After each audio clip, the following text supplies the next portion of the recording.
নমস্কার বন্ধুরা, সেদিনও চলে গেছিলাম আরও একটি ইনভিটেশন বাড়িতে। সেদিনও ছিল স্বাদের নিমন্ত্রণ। এখানে আমার মা বাবারও নিমন্ত্রণ ছিল, তাই মা বাবা আমি আমার বরমশাই আমরা ফ্যামিলির সবাই মিলে কিন্তু চলে গেছিলাম সেখানে।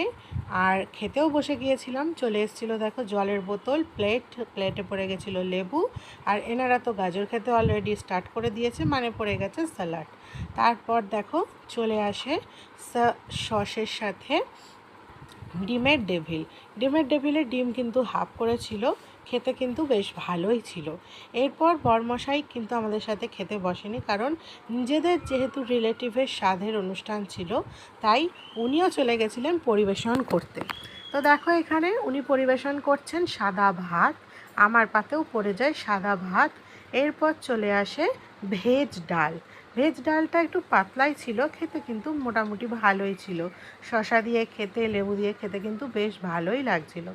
এরপর চলে আসে ছ্যাঁচড়া বা মিক্সড ভেজ বা লাবড়া, যাই বলো না কেন, এটাও খেতে মোটামুটি ভালোই ছিল। বড়ি দিয়ে, মাছের তেল দিয়ে, সব কিছু দিয়ে করা হয়েছিল। আর তারপর চলে আসে একদম লম্বা লম্বা বড় বড় সাইজের পাবদা মাছ, যেটা খেতে অপূর্ব ছিল। মানে ওখানে সব কটা রান্নার মধ্যে থেকে আমার এই পাবদা মাছের সর্ষে দিয়ে ঝালটা অপূর্ব লেগেছে। পাবদা মাছ এমনিই আমার বরাবর প্রিয়, কিন্তু এই ঝালটার রেসিপিটা আমার খুব জানার ইচ্ছা ছিল।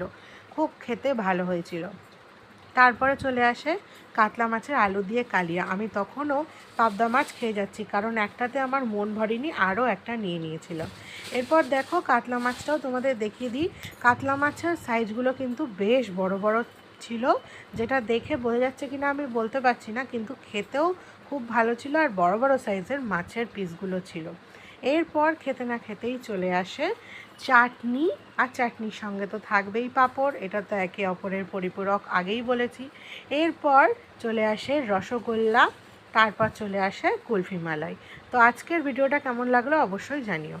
Thank you.